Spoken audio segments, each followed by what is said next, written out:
gostaria de chamar, então, o Ricardo Leme, que já está aqui conosco.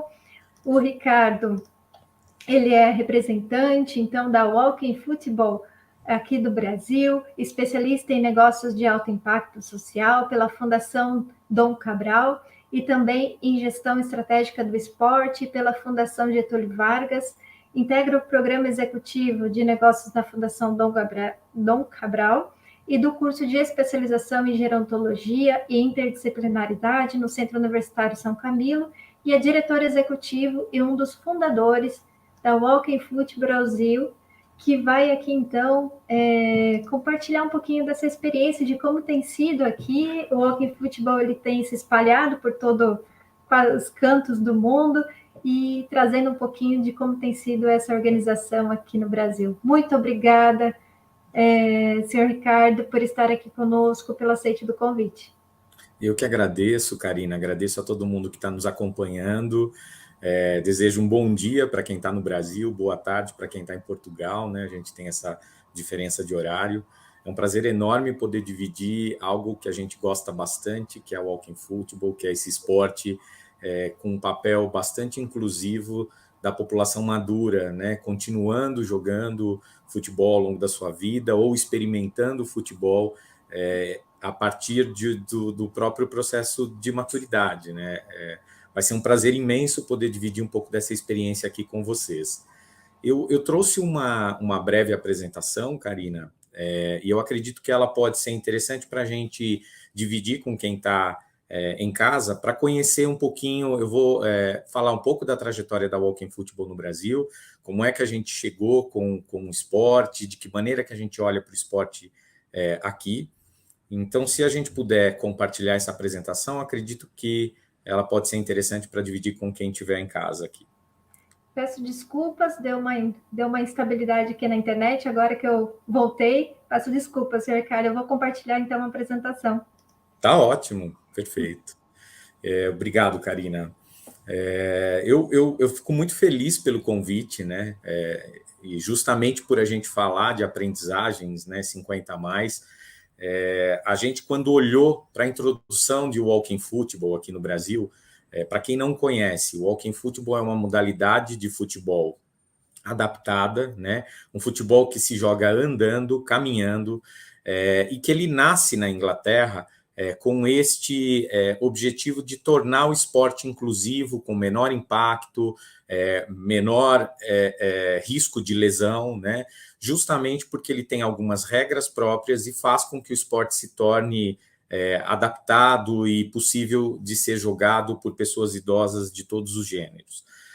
A gente é uma organização de sociedade civil, a gente é a organização que representa o esporte no Brasil, e é importante eu sinalizar isso. A minha história com o futebol, ela nasce a partir da Walking Football. Antes de eu conhecer a modalidade Walking Football, eu não era um adepto do futebol, eu não conhecia tão bem as regras de futebol de maneira geral, e o futebol ele não fez parte da minha infância e adolescência, né? Eu jogava mal, e por jogar mal eu era o último a ser escolhido, e isso fez com que eu me afastasse do futebol durante muito tempo. E, de repente, eu conheço uma modalidade de futebol que ela tem um potencial enorme de incluir as pessoas, né? E isso fez toda a diferença para mim. Eu compreendi que o futebol ele também poderia ser uma ferramenta de grande impacto social. E isso foi o grande motivador para a gente olhar para essa modalidade e poder trazer essa modalidade e introduzi-la no Brasil. Se puder passar, Karina, o próximo slide eu acho que ele traz um pouco do que eu, para mim, né, dentro dessa leitura, como é que eu compreendo o futebol e por que eu talvez não tinha tanta proximidade, né, lá atrás.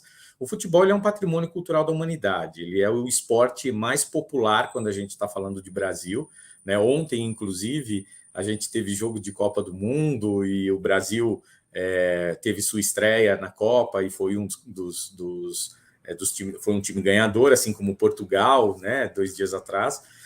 O futebol ele é o esporte mais popular, né? Se a gente olhar dentro de uma perspectiva, uma pesquisa, né, a Pesquisa Nacional de Saúde, ela diz que 2 em cada 5 homens que praticam alguma atividade física de lazer, eles optam pelo futebol.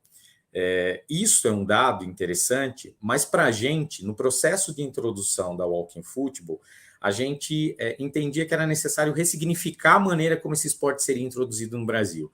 Mais do que a gente trazer o conjunto de regras e permitir que as pessoas continuassem jogando futebol, era importante, se puder passar o próximo slide, era importante que a gente trouxesse um olhar bastante inclusivo para a introdução dessa modalidade, né? E aí eu tenho que trazer uma questão histórica que nos deixa muito triste, mas que felizmente hoje a gente vem superando esse olhar, que é a não participação das mulheres no futebol até 1979.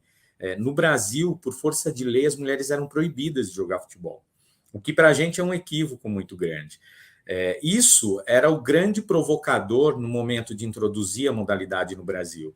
E isso, se eu for olhar, né, como o Walking Football vem disseminando no mundo, talvez com exceção de Portugal, e eu vou falar um pouquinho disso logo mais, o esporte ele tem um viés muito de competição e ele acaba tendo muito mais times masculinos do que femininos. A gente, no Brasil, olhou muito para uma questão que é a heterogeneidade dessa população 60+, né? As velhices, como já foi dito aqui, né, em algum dos momentos da conferência. Isso tem é fundamental para uma organização como a Walking Football. Não bastava eu pegar um conjunto de regras e colocar esse conjunto de regras para ser executado, era necessário que a gente compreendesse essa heterogeneidade da população 60+, a gente pudesse trazer as mulheres que nunca jogaram ou que jogaram muito pouco futebol ao longo das suas vidas, pessoas que nunca jogaram futebol, seja por qual motivo for, e pessoas que já jogaram futebol nas suas vidas e ficaram fora do esporte justamente pelos riscos que a modalidade traz quando se joga de forma convencional. Isso foi o pilar central e o que me provocou a pensar no processo de introdução da modalidade oficialmente, mas também olhando para um aspecto de esporte para a vida, um esporte de participação e lazer que tivesse grande apelo de integração, de respeito às diversidades, à heterogeneidade 60+. Pode passar, Karina? Um outro dado que sempre nos coloca a refletir, né, sobre esse esporte sendo praticado ao longo da vida, né, a gente está falando, em termos de Brasil, de 37 milhões de brasileiras e brasileiros 60+, né? E a gente tem uma pesquisa da Datafolha que eu gosto de utilizar, ela não é uma pesquisa de parâmetro científico, é uma pesquisa de comportamento, né, sobre os hábitos de atividades físicas, ela é de 2017, e ela mostra exatamente que o futebol ele é o esporte mais praticado na adolescência e juventude. A caminhada é a que é menos praticada na adolescência e juventude. Quando eu avanço faixas etárias e eu vou para 60 anos ou mais, eu caio para 1,6% da população que continua praticando o futebol ao longo da sua vida, né? E isso é um dado muito significativo, porque, por outro lado, ele traz que a caminhada se torna a principal atividade dessas pessoas. O que o Walking Football faz é unir o futebol mais a caminhada, porque, basicamente, ele tem a possibilidade de integrar novamente essas pessoas dentro do esporte. E é isso que a gente vem desenvolvendo no Brasil. Eu vou falar um pouquinho dessa experiência aí ao longo da nossa apresentação. Próximo slide, Karina, se puder. Eu vou contar aqui muito historicamente, aqui eu vou passar bem rápido, mas para trazer uma leitura para vocês. A gente nasce em 2017, 18, quando a gente conhece a modalidade, né? A gente nós nos conectamos com uma organização internacional, que é a federação que olha para esse esporte, formaliza esse esporte de certa maneira no mundo, e nos tornamos a organização representativa da modalidade no Brasil. E aí vem uma provocação, né? A gente não deveria olhar naquele momento só para o futebol em si, né? Então a gente se provocou muito nesse sentido. O futebol é um instrumento de conexão, transformação social e de integrar as pessoas em outros diferentes temas ligados à educação, por exemplo, a conhecimento ao longo da vida. E aí a gente pensa muito em qual é a nossa inspiração, né? E a gente fala isso o tempo inteiro. A gente nasce para cocriar soluções e experiências para uma longevidade ativa, né? E isso, óbvio, que evidentemente contribui para bem-estar físico e emocional, fortalece a questão de vínculos, inclusive intergeracionais, porque a gente consegue colocar essa prática, de certa maneira, em diversos espaços, núcleos de convivência da pessoa idosa, clubes comunitários, justamente com essa perspectiva de ser uma atividade de integração, uma solução, uma experiência que contribua para a longevidade ativa. Eu acho que quase todo mundo que trabalha com longevidade certamente bebe da fonte do Dr. Alexandre Kalash, que a gente gosta bastante, né? Ele fala muito dos pilares do envelhecimento ativo. A gente trouxe isso para a transversalidade da nossa metodologia no Brasil, né? Compreendendo, óbvio, né? O Dr. Alexandre cita, né, os pilares do envelhecimento ativo, como a saúde, a participação social, segurança e aprendizagem ao longo da vida. Isso ele entra numa linha transversal da organização, mais do que o futebol, né, que é tão importante, que contribui, evidentemente, para a saúde física das pessoas 60 a mais, é olhar para essa agenda transversal de, como a gente mesmo sinaliza, em vários momentos de aprendizagem ao longo da vida. Pode passar, Karina, por favor? E com isso a gente vem atuando em 3 pilares bem centrados hoje dentro da organização. Um é o esporte, seja ele o esporte oficial, na representação oficial da modalidade no país, mas também o que a gente chama de esporte para a vida, ou de participação, o esporte lúdico, como Portugal sinaliza. A gente tem vários diálogos com o Luiz Jacob, da Walking Football Portugal, e também aqui do e-learning, né?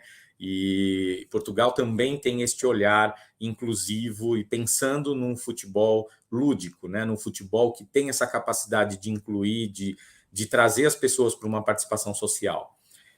A gente tem projetos socioeducativos, né, e socioculturais dentro deste eixo que a gente chama de aprendizagem ao longo da vida, e a gente olha muito para essa perspectiva de pesquisa, né? A gente tem uma visão de conseguir gerar dados cientificamente a partir da prática de walking football, fazendo acompanhamento regular das pessoas idosas que o praticam, de maneira que a gente consiga observar a evolução, né, dessa pessoa 60 a mais ao longo da prática.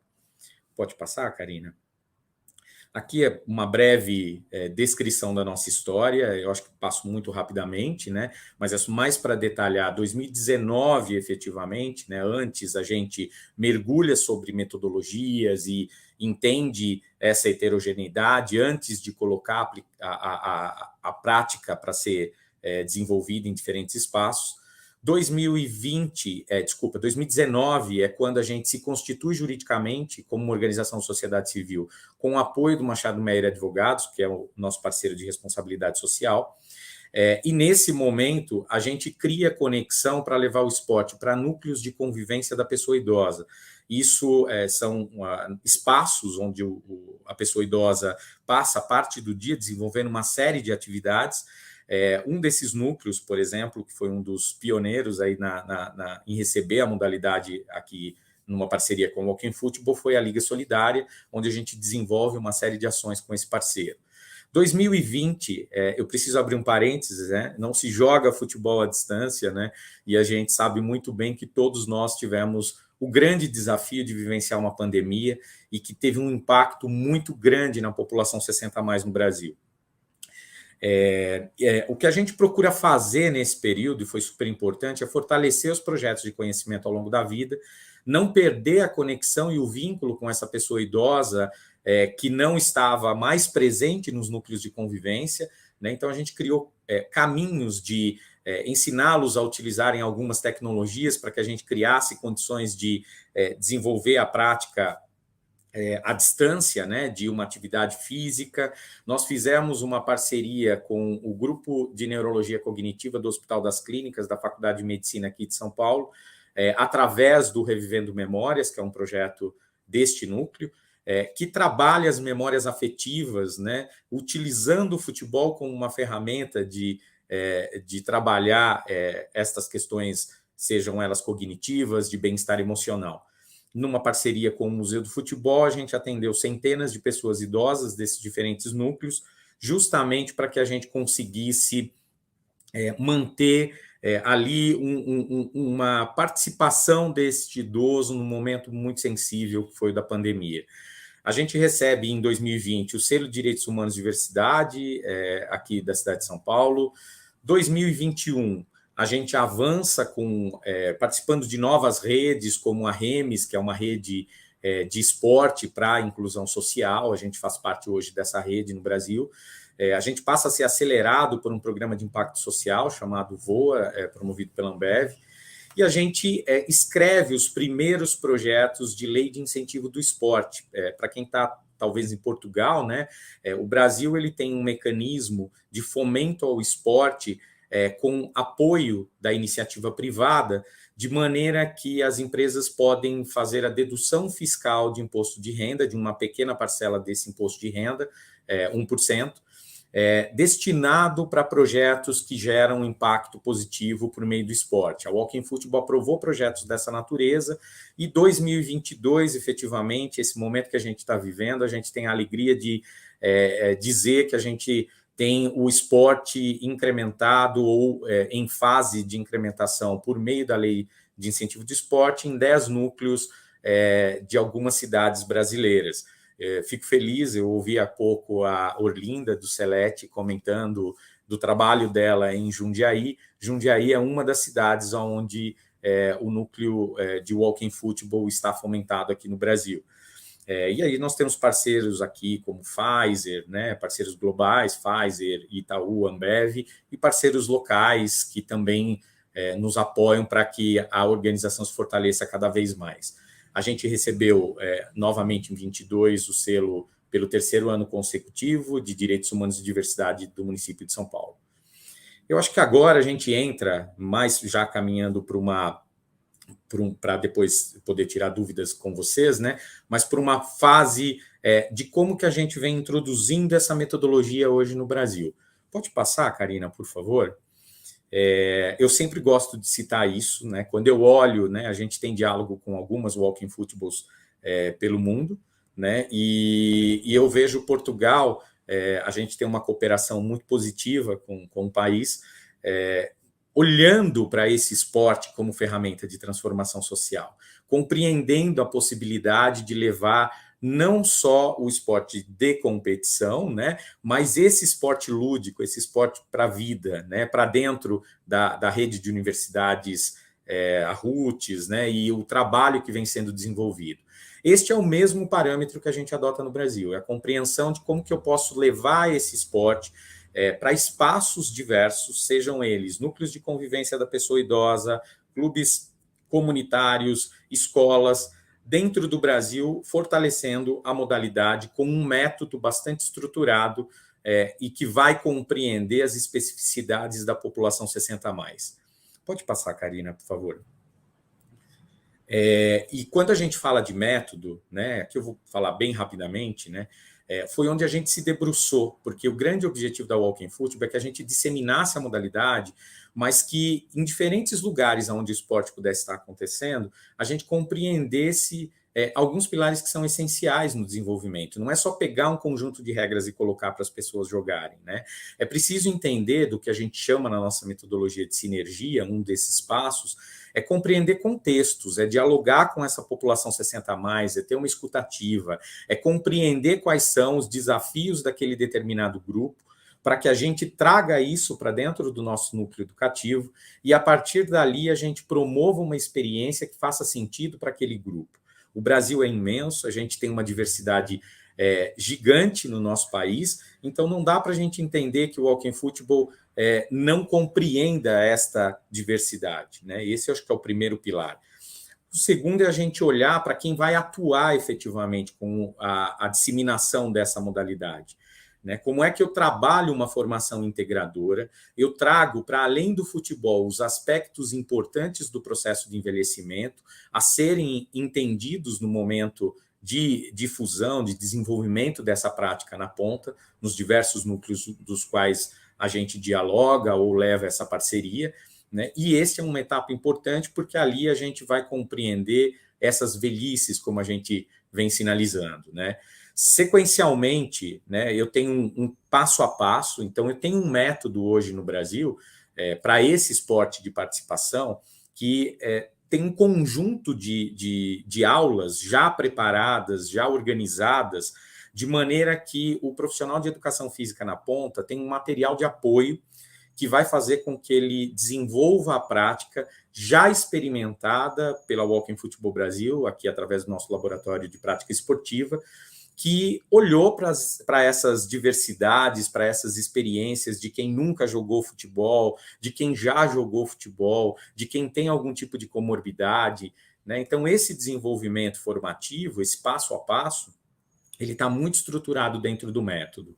E, sem dúvida alguma, a gente fechar com um processo de avaliação de resultados, uma reflexão, de fato, né? Ou quais foram os ganhos que a gente teve no âmbito de participação social, no âmbito da própria atividade física em si, no âmbito de conexão, de participação desse idoso por meio do esporte. Pode passar, Karina. A gente está praticamente indo para o final da nossa conversa, mas para vocês entenderem um pouquinho como é que funciona essa jornada de Walking Football implementada nos diversos núcleos, né?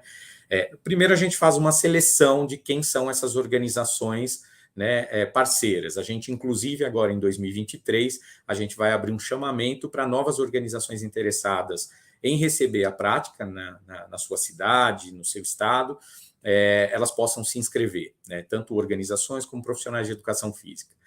A gente tem uma equipe multidisciplinar treinada, preparada nesse método para o desenvolvimento da prática, mobiliza, obviamente, as pessoas idosas desse território, né, e implementa o núcleo de Walking Football nesse parceiro, efetivamente, faz a aplicação dessa metodologia, que a gente falou aí muito rapidamente, né, tem alguns protocolos específicos adotados durante a prática, faz o acompanhamento e a gestão desse projeto, a mensuração de resultados e um reporte social. É importante que a gente mostre para a sociedade como que essa prática vem se desenvolvendo no Brasil. Esse é um desafio que a gente gosta bastante. A gente quer que essa modalidade seja democratizada, mas que ela seja democratizada olhando as especificidades das populações 60 a mais, compreendendo as velhices de fato. Pode passar, Karina. Só para exemplificar muito rapidamente, esse é um exemplo de uma sessão de aula de Walking Football. A gente costuma trabalhar nas aulas de Walking Football nos núcleos regulares com aulas semanais ou aulas 2 vezes por semana, sempre acompanhada por profissionais certificados, especializados na modalidade. As aulas elas compõem de um momento de boas-vindas, de um aquecimento, de alguma regra ligada ao próprio esporte em si, o aprendizado de um fundamento, etc. Isso vai mudando conforme o nível de avanço das pessoas idosas que vão praticando. O jogo propriamente dito, né, trabalhando com turmas não tão grandes, a gente trabalha com turmas de 20 pessoas idosas por grupo, para poder ter essa facilidade desse grupo jogar entre si e tudo mais. E, enfim, a gente caminha para um relaxamento, e isso dura em torno de mais ou menos 1h40. Né? Pode passar, Karina. Enfim, aqui é só uma visão de alguns protocolos. A gente adota um modelo que é o APERD para fazer a avaliação, a gente adota alguns instrumentos que são importantes para o processo de acompanhamento da prática na ponta. Pode passar, Karina. Também, ainda falando de alguns protocolos, a gente tem algumas ferramentas de autoanálise, né, sobre qual a minha percepção em relação à minha prática de atividade física, se ela é exaustiva, se eu estou bem naquele momento, alguns protocolos adotados nas aulas regulares desse esporte de participação. Karina, pode passar? E, por fim, né, só para a gente não estender tanto, mas deixar esse espaço aberto para quem quiser conhecer até mais da modalidade, na visão de futuro da organização, a gente pretende abrir uma convocatória nas 5 regiões do Brasil para formar professores nessa metodologia e, com isso, a gente possa, de fato, democratizar a modalidade por todo o Brasil, né? Hoje a gente está presente na região metropolitana de São Paulo capital, parceria com 2 universidades no Rio Grande do Sul e em Santa Catarina, vendo agora um processo de introdução no Rio de Janeiro, mas a ideia é a gente ganhar corpo pelo Brasil afora, formando profissionais, formando professores para a replicação desta metodologia nas pontas, né? A parceria com a universidade ela é extremamente importante, porque ela traz para a gente este olhar para a pesquisa, né? Eu gosto bastante desse aprendizado coletivo que nasce desse trabalho. Uma das coisas que para a gente vai ser muito presente no Brasil, a gente quer estar muito próximo do Revivendo Memórias, que trabalha a questão cognitiva, né, através, lá, como eu sinalizei, do Hospital das Clínicas, e a gente conseguir desenvolver não só a prática do futebol, mas também essas atividades de conhecimento ao longo da vida, essas atividades cognitivas, essas avaliações diversas. E, claro, quando a gente está falando do tema pessoa idosa, da longevidade, a gente tem que ter um papel de fortalecimento de políticas públicas, né?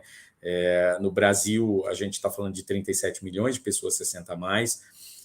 Ainda há muito preconceito etário, idadismo, etarismo, ageísmo, como querem dizer, e eu acho que uma organização como a Walking Football ela tem um papel fundamental de trabalhar, inclusive intergeracionalmente, para uma pauta positiva e contrária ao preconceito etário. Eu acho que esse é um grande caminho que a organização pretende desenvolver no país.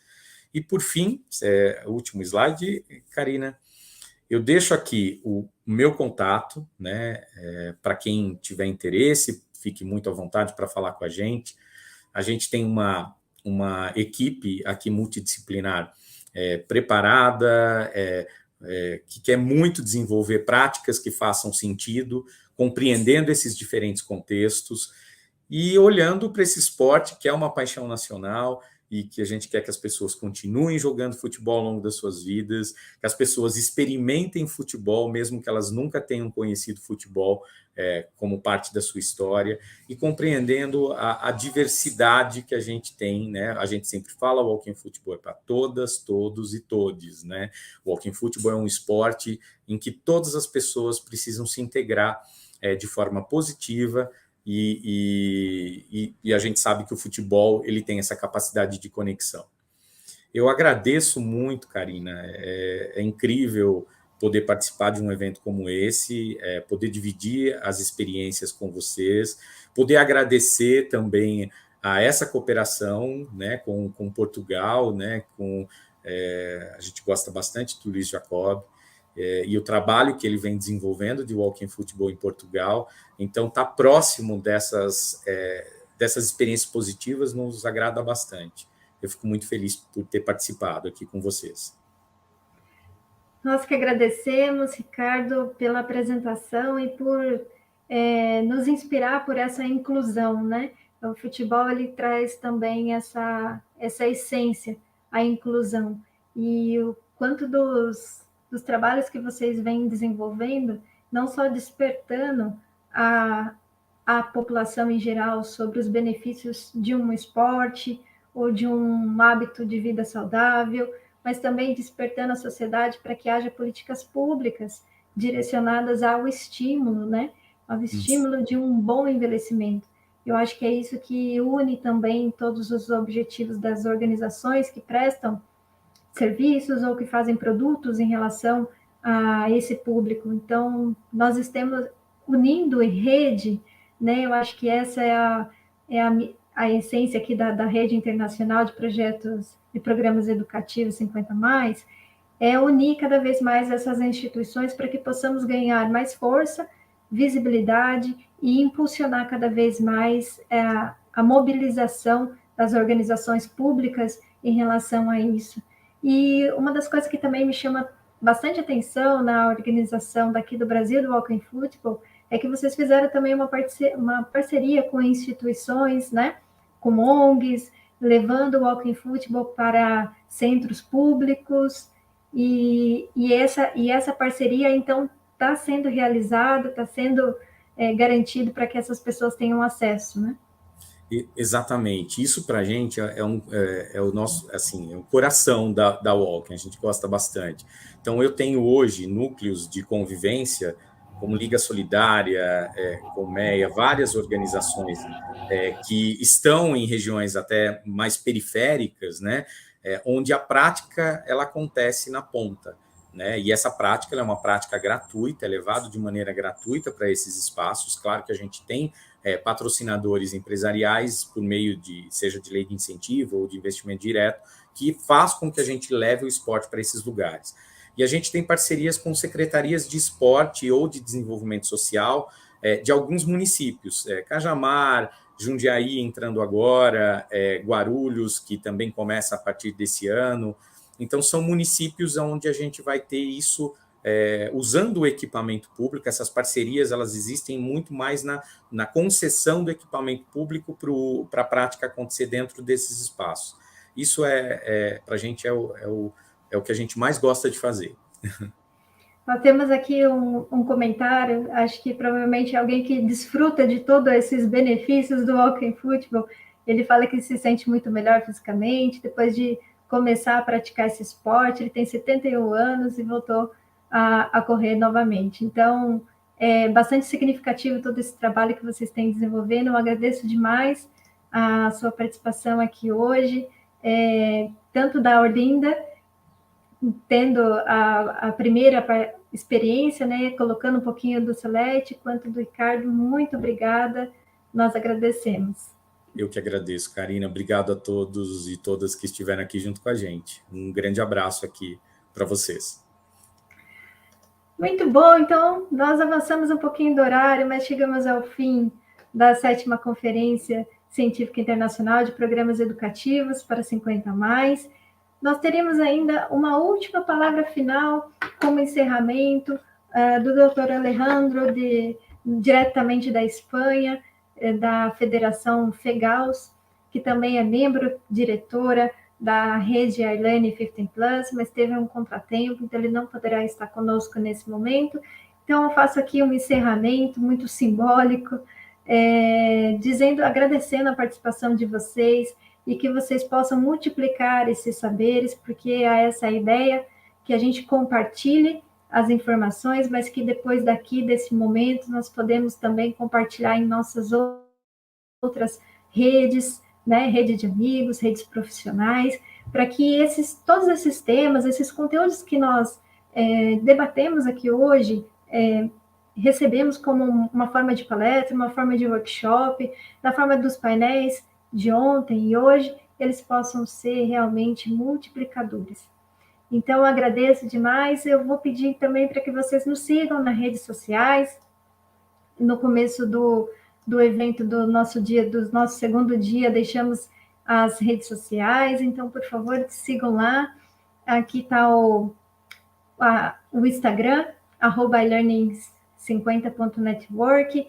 Teremos mais novidades por aí, então eu espero todos vocês na próxima conferência, que vai ser a 8ª conferência da iLearning 15+.